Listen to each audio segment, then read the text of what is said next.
Welcome to the Women of Ihsan podcast.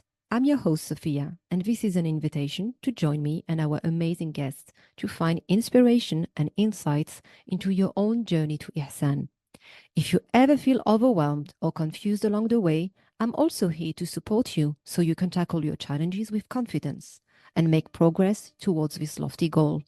To find out more about my work, check the episode description and make sure to subscribe.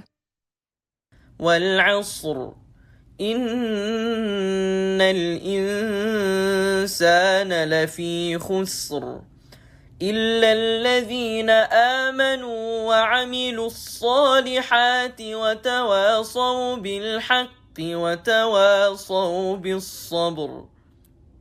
Bismillah wa salat wa salam ala Rasulillah. Welcome to a new episode of the Women of Ihsan podcast. Today, my guest is Yasmin Djendel. Yasmin is a mindfulness practitioner and mentor for her company, Peaceful Progress Coaching.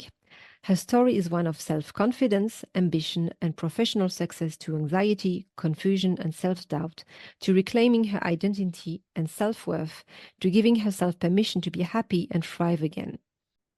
Her mission is to empower other women to break free from negativity and to step into a world of new opportunities and experiences. Yasmin, I'm very honored and pleased to have you today. Thanks again for making the time for the podcast. Welcome and salam alaikum. Walaikum salam rahmatullahi wa barakatuh. It's a pleasure to be here, Sophia, and it's lovely to connect with you. Thank you so for much. inviting me. You're Alhamdulillah. welcome. You're welcome. So let's start right away. Please, can you tell us about yourself? Maybe if you can share about your background, anything that makes sense for this podcast. Barakallah fiqh. Yes, I think I'd start with, my childhood, I was very happy, used to love playing outside, loved the adventures of, in those days, I was born in London. And in those days when I was younger, which was a long time ago, we could play out on the street and it was like, it was safe. We used to play hide and seek in the whole area, bikes, water fights, climbing trees. It was wonderful. And I grew up very confident. But that's because of what I heard, which was very different to my younger sister, which I'll talk a little bit about later, which really drove me into the work that I do now. So I grew up very comfortable. I ended up going into the fashion industry when I left school because I went to London College of Fashion and I was a garment technologist and I loved it. I loved going to the, I've got an eye for detail and I really enjoyed that job.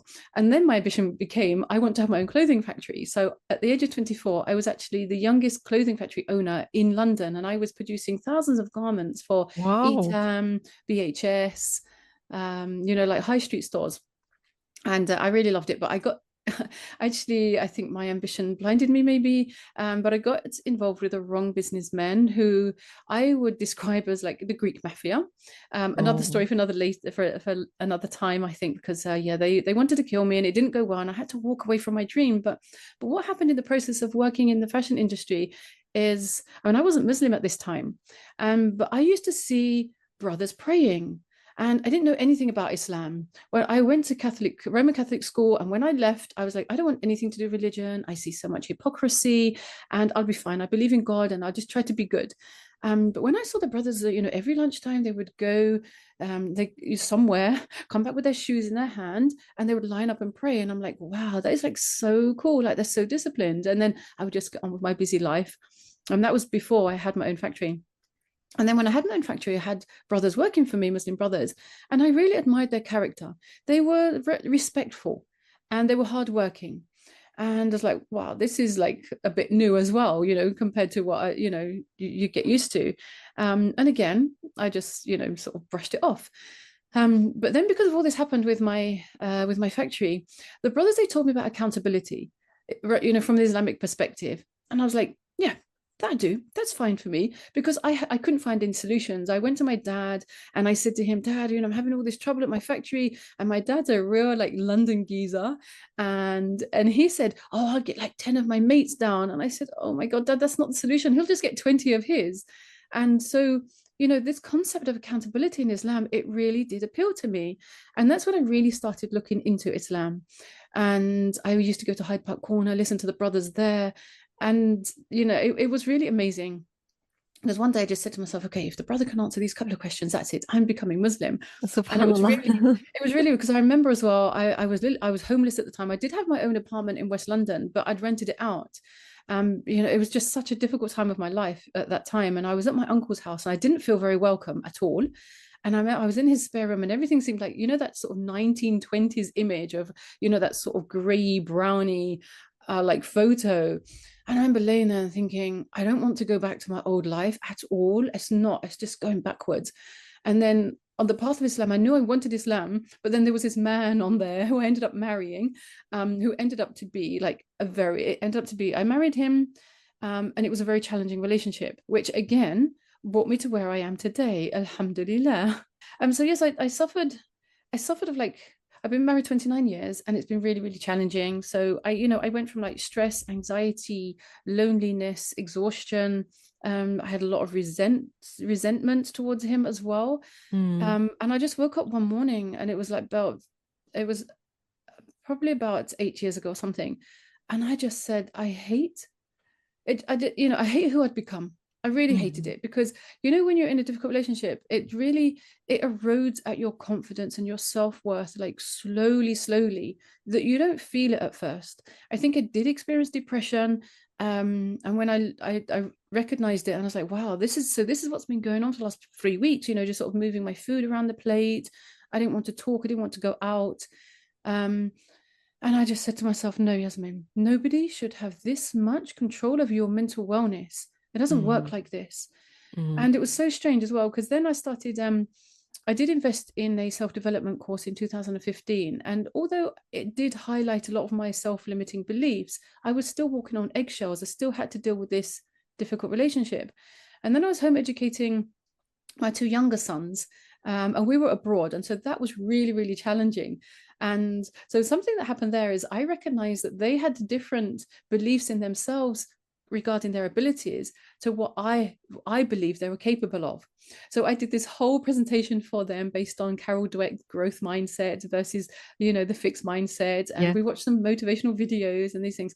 And I became so curious about it. And then because I wanted have my own income because, there was financial abuse as well in the relationship. I signed up for a TOEFL course and I was always looking for a bargain, obviously, because I didn't have much money. And it came with a mindfulness course.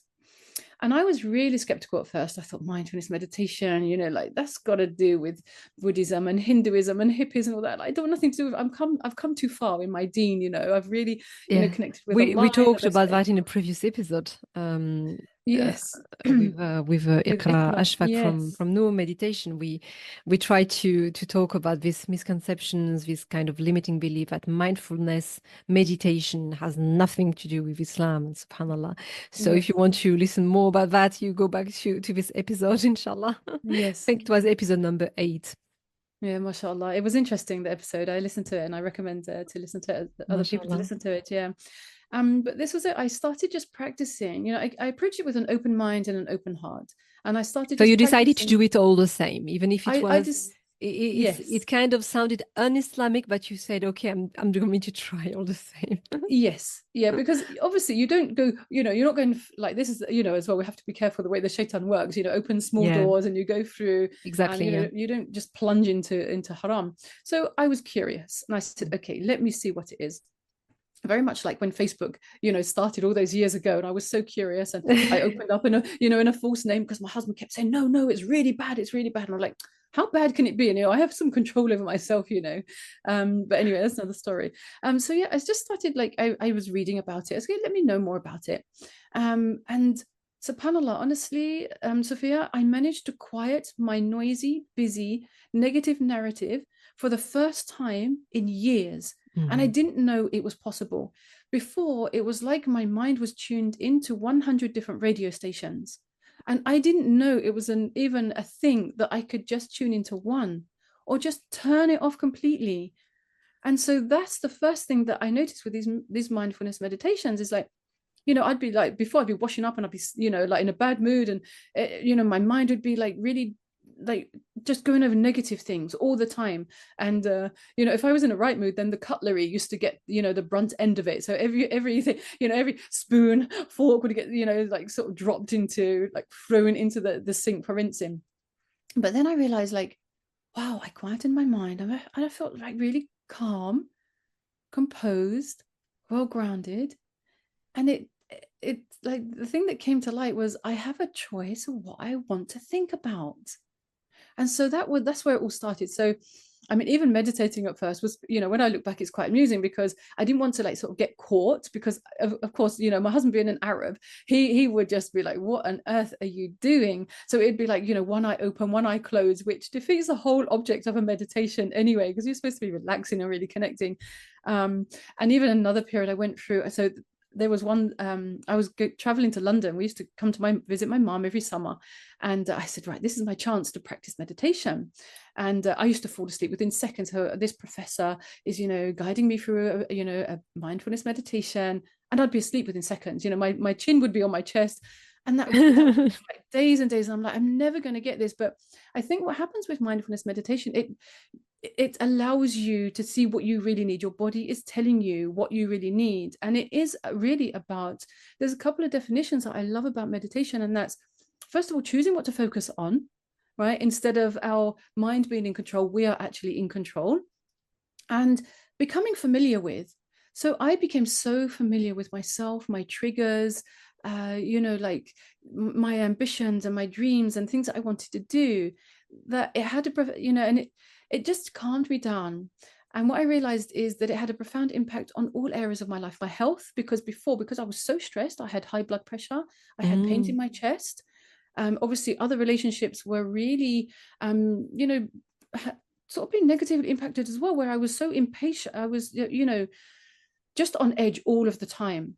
My focus, my prayer was disaster, Sophia, before I started practicing mindfulness and meditation, because I didn't know how to tune into just one station. So I would, through my prayer, I'd be I like this analogy of tuning in one station. yeah. But this is what we need to do in our prayer, isn't it? It's tuning to Allah subhanahu wa ta'ala, to the words, to the, the physiology of connecting with Allah subhanahu wa ta'ala. So before I started practicing, my prayer would be like going over thoughts. What do I need to do? What was that conversation? Why was that attitude? Oh, what time is it going to be in? What mood is it going to be in? And all these things would go through my mind. And I would as well, because one of my big problems was the stress caused me to be hyperactive. I found it really difficult to sit down. So I was always doing things, doing. I never allowed myself to be. We had a big house, alhamdulillah. We had 2 jacuzzis. I think in all that time, I got in a jacuzzi once, because I didn't know how to relax. And there were different things that happened. We went to the beach one day with like 4 other families, and it was a pebble beach. And my instant reaction was, oh my God, I need to tidy up. And then I thought, oh my God, like, what is going on? What is going on? Like, that's how severe it was. And I didn't realize. There was another time I was invited. There's an amazing, beautiful expat community in Algeria. And it was 10 years before I was allowed to go to the first one. And they used to hold it like the first Saturday of every month. And, a wonderful sister would open her doors, and everyone would bring chocolate cake. And I managed to get there. And one of the sisters said to me, Yasmin, do you want tea or coffee? And I almost had an anxiety attack, because nobody had asked me what I wanted, like, for years and years and years. And I didn't know how to respond. So that's how bad it was. But subhanAllah, so the more I started practicing, the techniques, and obviously from a very secular, position, I discovered it had really nothing to do with Buddhism and Hinduism if I didn't want it to. I just practiced the very simple techniques. And like I said, my health improved, my focus improved, because even with my prayer, I can notice when it's wandered off, and I can just gently bring my focus back to the attention, what I want to focus on. So that was amazing. So my spiritual journey has been absolutely amazing. So then it was just before COVID, a few months before COVID, we came back to London. So it was me and my 4 kids, and I was still practicing, and there was this course on what is it, Udemy, and subhanAllah, it was like £15. I had £20 in my account, Sophia, and my finger was like, buy not buy, buy not buy, invest or not invest, honestly. And it was this amazing mindfulness course that went up to like master level, and I went, yes, I really believe this is going to help me. So I just bought it, and I said, Allah provide, the money will come. And alhamdulillah, so that was the journey as well. It took me 6 months to finish this course, which qualified me as a mindfulness practitioner. But then what happened as well, I was talking to my best friend, and I said, look, these techniques have had such a profound impact on my life. I want to share it. Like, can we get some sisters together? So we got like 8 or 9 sisters together for all different ages, different backgrounds. I had different issues, like Crohn's disease, eczema, multitasking, childhood trauma, all different things that the sisters were having, struggling with.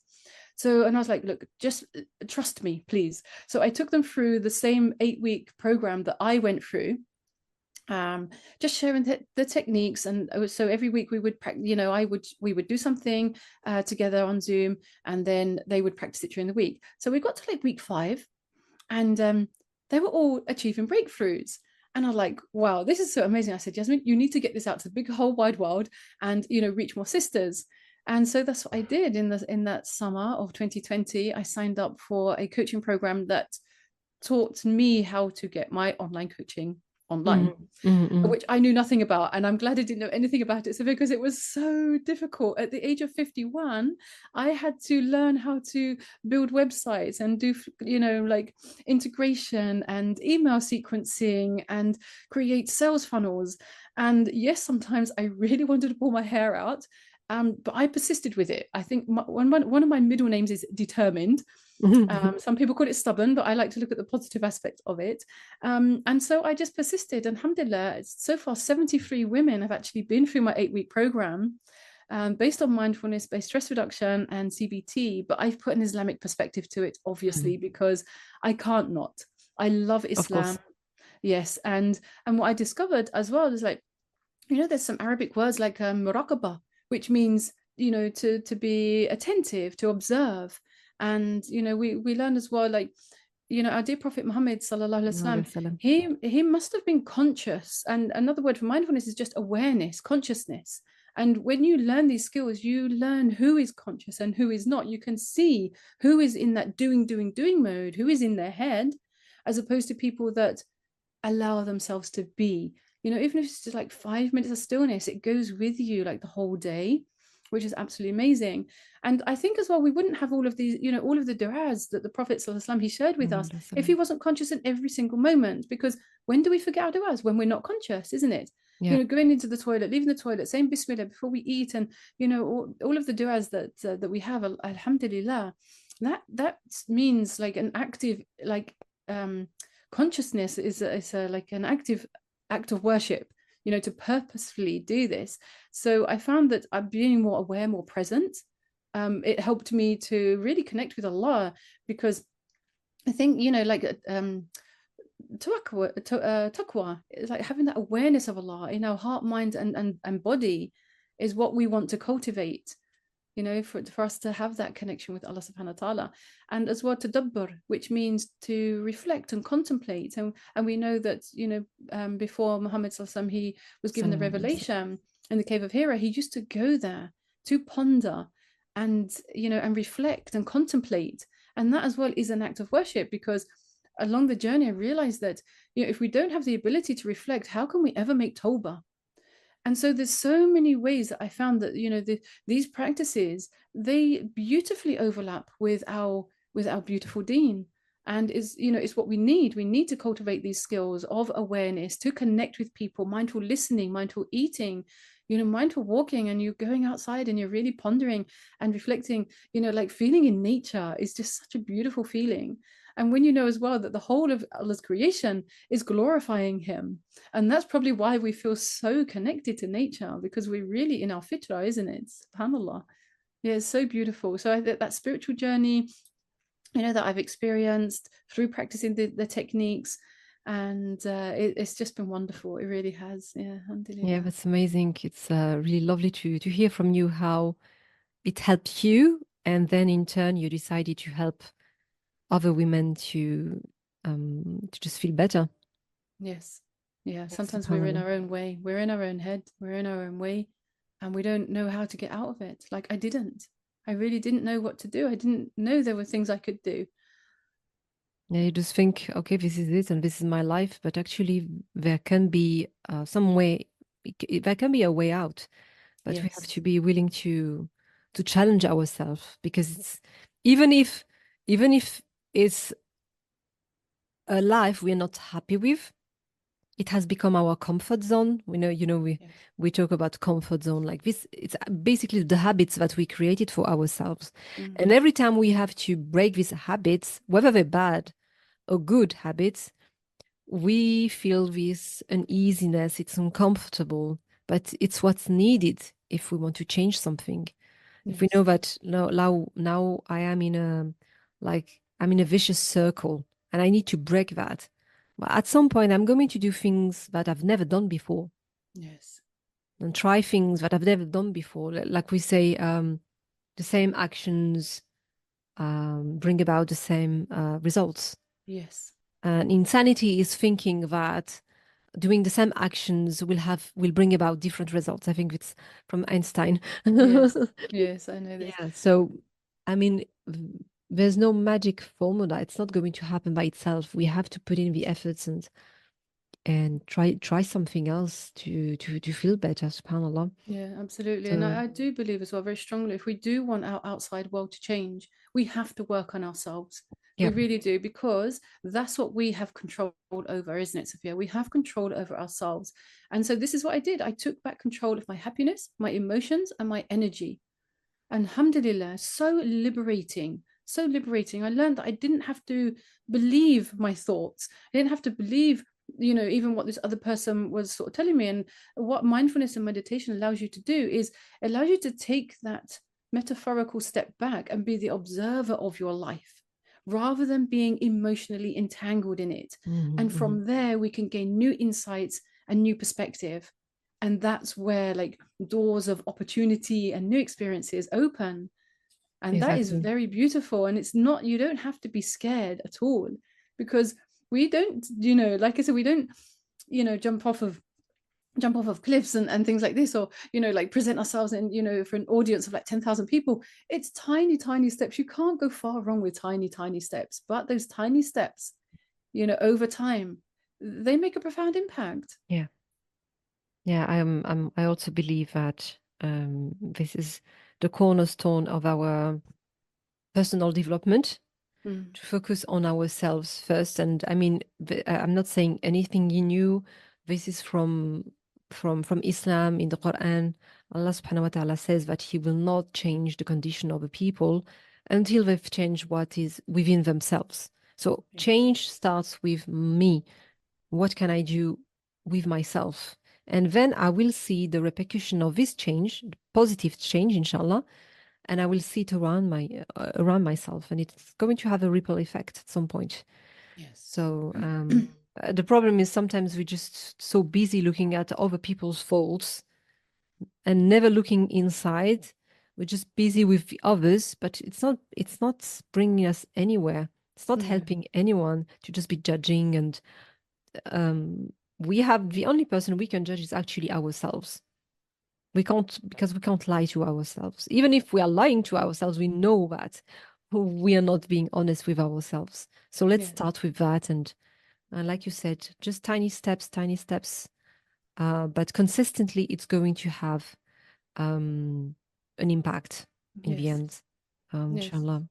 Because So meditation as well, like Ikra was saying, there's a huge science behind it, and it's actually the accumulation of practicing that will, you will reap the rewards that it has to offer. Because some people, I tried it once. Well, no, you might have tried to ballet once or play the piano it's like once or going to the whatever. gym once. It's a skill. Yes. Yeah, we need to build upon it. Yeah, definitely. So, I mean, it took me a long time. Like I said, it took me a long time to actually be able to sit still. But I'm so glad that I did persist with it, because I know it's had such a profound impact on all areas. So many benefits, mashallah. Yes. So I hear that this mindfulness meditation, it has helped you a lot overcome this difficult situation you were in. What about your faith? I mean, you touched upon it, but more specifically, how did your faith shape your perspective on things, on your life, and what you had to do differently? It's a very beautiful question, Barakallah fik, Sophia. I think it's about connecting with Allah subhanahu wa ta'ala and trusting the process 100%, trusting Allah 100%. that I'm here where I need to be today, because that's where I am and need to be. And everything, and again, I think it's, like mindfulness emphasizes like the present moment. And I like to say, what is unfolding perfectly, and what did unfold in the past unfolded perfectly. I am where I'm supposed to be. And having that trust in Allah subhanahu wa ta'ala, really, and making dua. When my clients, join me on that first session, one of the first things I say is like, we're going to take a holistic approach to this, because, we might be eating healthy, but if you're stressed, then that's having such a negative impact on every single cell of your body. And, when we store this stress as adrenaline, in our organs, in our cells, that's where ill health comes from. So you could be eating very healthy. So I like to take the holistic approach with my clients. Is like, okay, eat a healthy, well-balanced diet, drink a lot, and lift your hands to Allah subhanahu wa ta'ala, because our success is from him, and nothing happens without Allah's permission. So that's really important as well. And I pray as well, for that my clients will achieve their desired results, because I know that nothing happens without Allah's permission.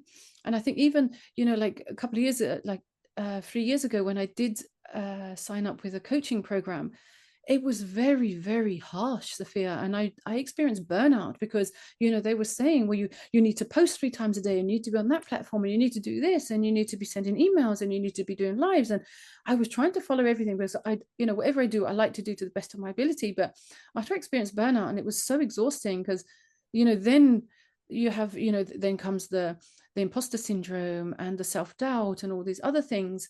And I had to just, I took some time off, and I took a stand, and was like, again, my success is in Allah subhanahu wa ta'ala's hand. Yes, I will do what's possible, but at the end of the day, like, I'm going to return to Allah subhanahu wa ta'ala. Like, what am I sending forward?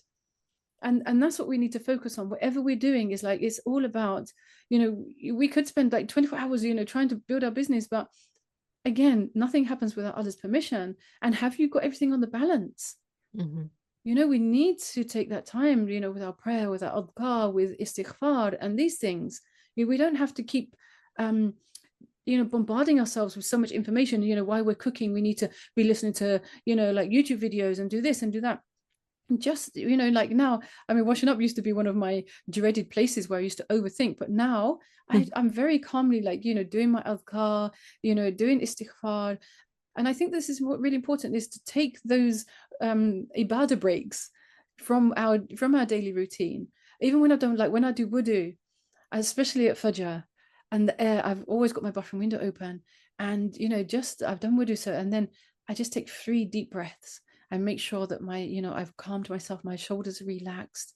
And I know as well, by taking those 3 deep breaths, it's having a, it's boosting my immune system. And subhanAllah, I haven't been ill for a long time. I get, sometimes I might get a cold, but I say to my kids, you see, it's going to be gone in 3 days maximum.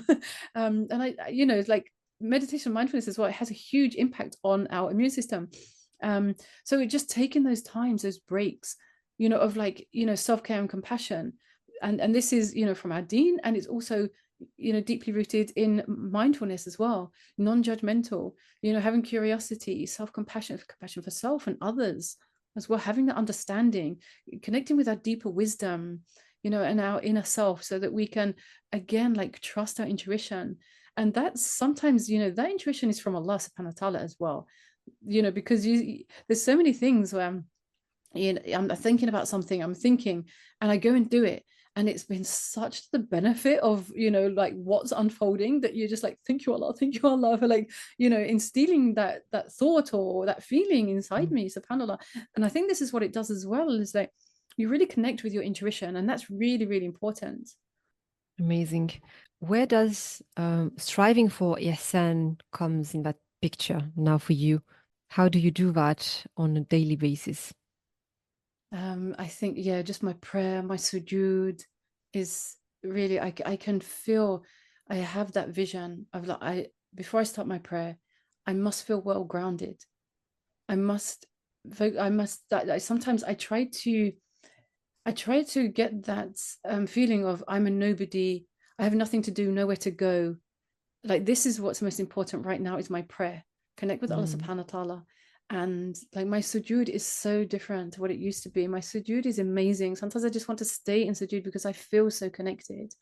And I think just bringing that ihsan into every aspect of my life, like doing things properly. When my children are talking to me, make sure I've got no devices. Giving it my all with my clients. It's like 100% I am committed to their results and doing whatever I can, and that spiritual journey for them as well. And I think that's as well why my clients achieve such great results, is because it's different to going to a non-Muslim who would not excuse me, who would not even be able to understand the concept of sabr, patience, and things that we have in our beautiful deen. I allow my clients to fully embrace Islam, to fully embrace their prayer, to fully embrace that you're a Muslim woman, and it's a beautiful way to live. It's very beautiful. Yeah, it's the most beautiful indeed. And I think, well, this is one of the things I try to advocate for, like in this space of coaching and, all of this, trying to help other people. If, as Muslim, we are very attached to our faith, then I just feel like it's natural to go to someone who's going to connect with you at this level, because otherwise, yes, they might be very experienced, they might have a lot of, their results speak for themselves and so on and so forth. But I think because of the nature of the work, well, business coaching is when it's really restricted to your business. Let's say it might not have such a huge impact. However, even in business coaching, we know that it has a lot to do with your mindset. So having someone in front of you who he's a Muslim and who's also have this long-term vision, i.e. also with akhirah in mind. And like you said earlier, what are you sending forward? How you're going to work is going to be different, because then you are going to be mindful that everything that you do is ethical and respects your Islamic values. Where when you don't have someone like that, they might just go for what's making the most results right now, because this is what they're looking at, because they don't think about, okay, this is going to have consequences. So that's the one thing. And also if we are talking about life coaching or like the kind of coaching that you do, I mean, how is someone who doesn't have this vision, like this perspective on life, how are they going to serve you holistically, again, like you said, if they don't have this if they're not aligned with our values and our beliefs? Yeah. Yes, because they don't believe in that.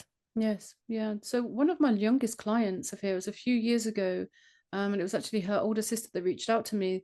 They had a very traumatic childhood. There was abuse, humiliation, physical abuse, mental abuse, financial abuse, and the older sister, she sort of knew what to do. She was very active, very much sort of in denial. But one day she reached out. She said, "Auntie, please, you have to help my sister. She doesn't want to stop crying." She was only 17 at the time.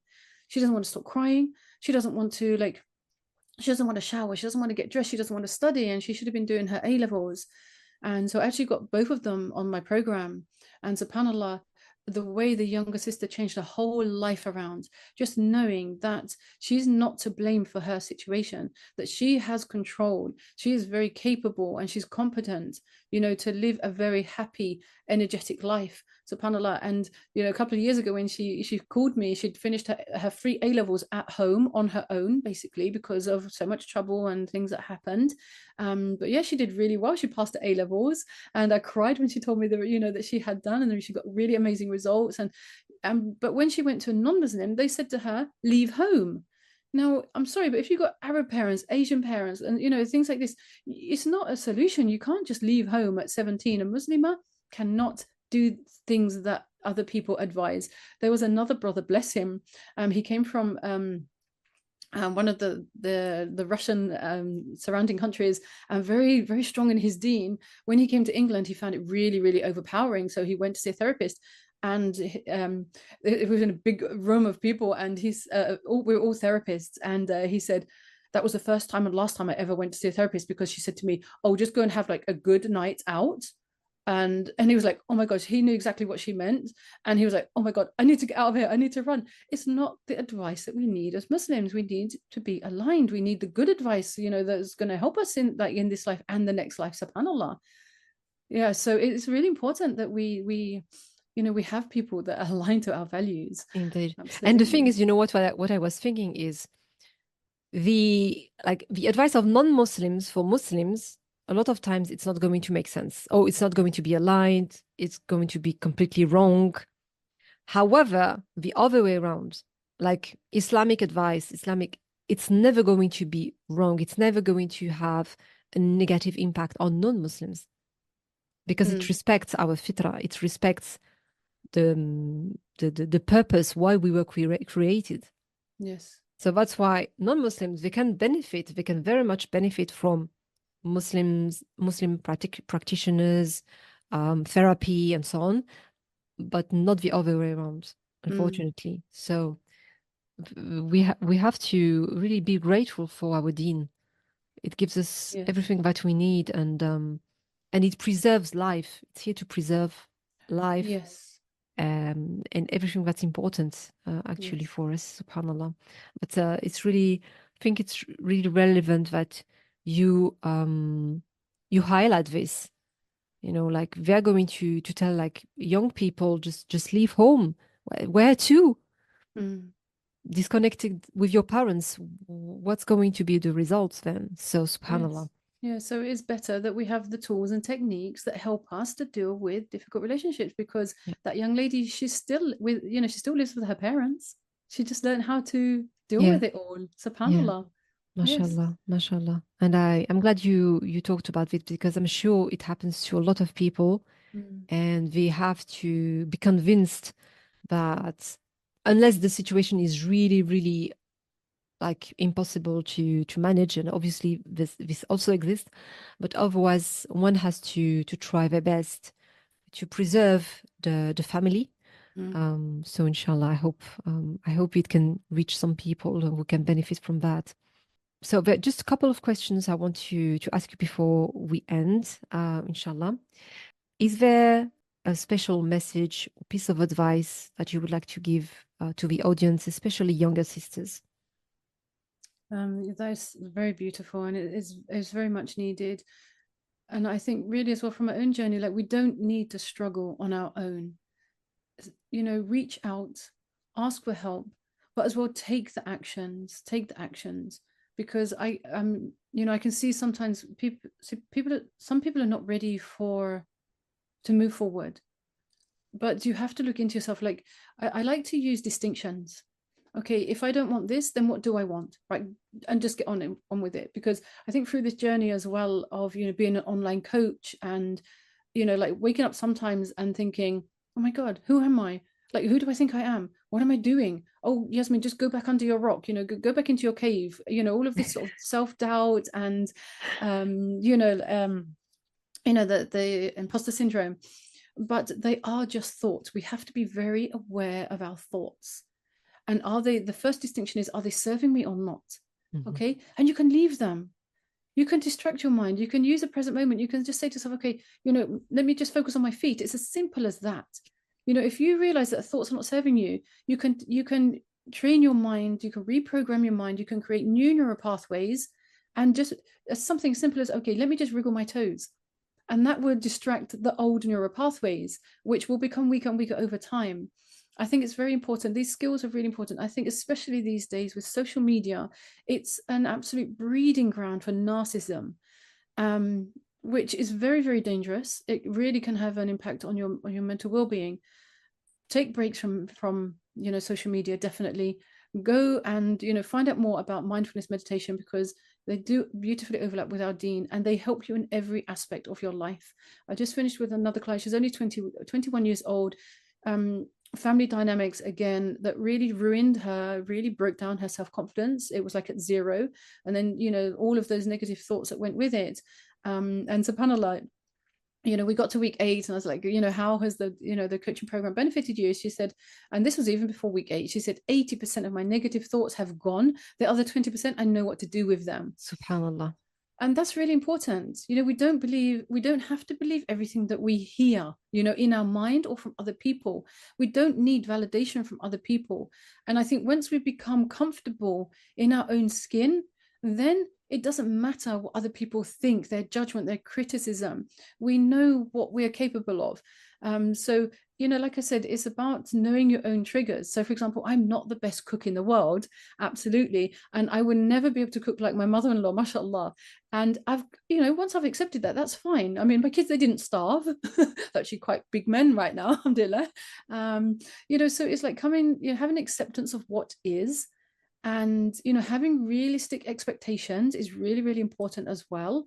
What are your expectations, whether that's from a parent or from yourself or your career? It's really important to have realistic expectations. And again, with practicing these techniques, help you to really get grounded and really become honest with yourself. And I think this is what you said, Sophia, is like really important, that be honest with yourself, non-judgmentally, of course, not harshly, but in a very compassionate way.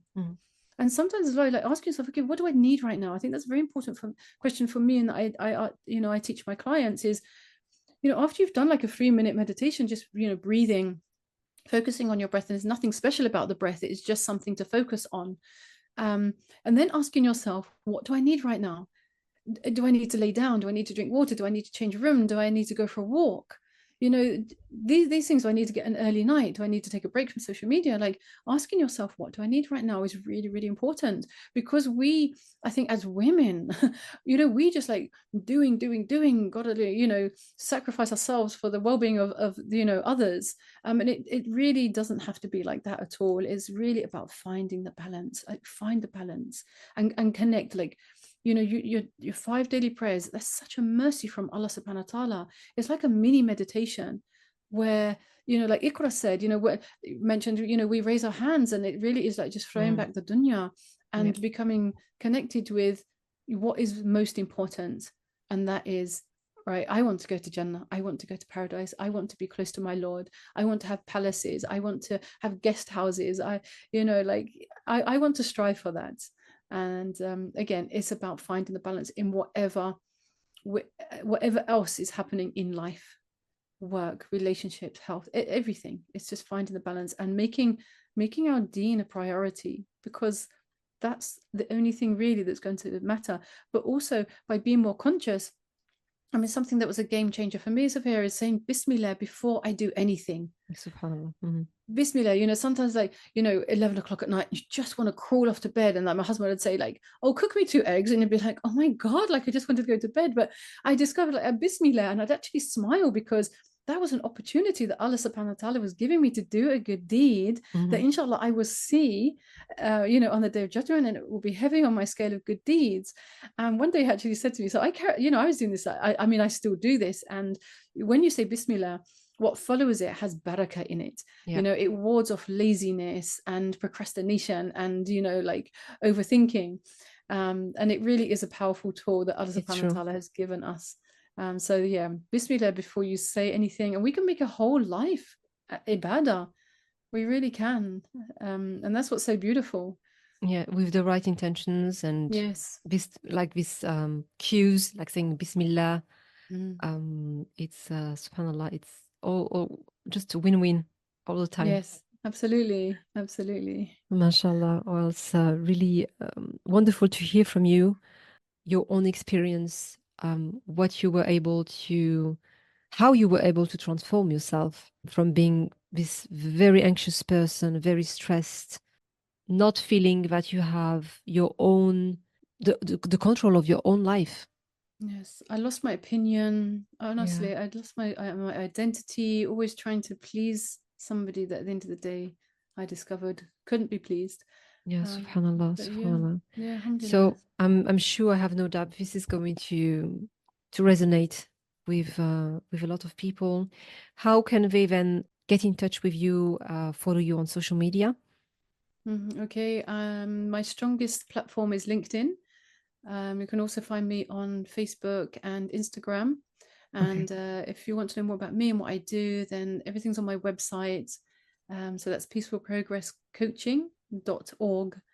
Make sure you put in the coaching, because I discovered peaceful progress on its own actually would take you to a tattoo artist. Oh yeah. Okay. Yes, so I don't know how I'm going to put all the links in the episode description, so people just need to click on it, inshallah.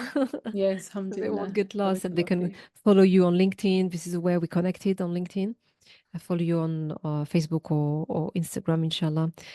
Yasmin, the time is already up. Subhanallah, I feel like we could speak about so many different things for another hour. But that's it for today. Maybe in the future we can find an excuse to speak again. Oh, I just remember. Sorry. My bonus question that I have and that I like asking at the end. Sorry. Just rewinding a bit before I say goodbye to you. I see we still have a couple of minutes. Is there anyone that you would like to see as a guest on the podcast? And what would you ask her? Yeah, subhanAllah, that is such a cool question. I would love you to invite Amina Kareen Komos. She's a nutrition coach, and she is so generous. She had a very traumatic childhood, which is very open to talk about. She's actually one of my past clients, and the mindfulness and meditation helped her immensely. And she's an online coach, and whatever she struggles with, she goes off and she'll find out everything she can about it, so that she's like, well, if I'm struggling with it, then other women are too. Indeed. And you know, so she'll go and she'll do an intense course, and then she'll create a course herself that has an Islamic perspective, and she will share that. Absolutely wonderful sister who's come so far, had so many struggles. Amazing sister. Yes. What would you like to ask her? What helped her the most to overcome her childhood trauma? Okay, sounds amazing. You can share then with me her name, how I can connect with her, inshallah, or you make it the introduction. That's what I say. It's always when I don't know who the person is, and you need to introduce me to her, inshallah. So it was amazing having you, Yasmin. And again, we'll look for an excuse to have another discussion, inshallah. Until then, I hope that the audience also enjoyed this episode. If you did, please let us know, because otherwise I can't know. Just like and share and subscribe. Obviously, subscribe to the podcast on the platform you're listening to, or to the YouTube channel, inshallah. And you will find also all the details to follow us on social media in the episode description. Thanks again. Jazakallah khairan, Yasmin, for being here today. And salam alaikum wa rahmatullah. Khairan jazak. Wa alaikum salam wa rahmatullahi wa barakatuh.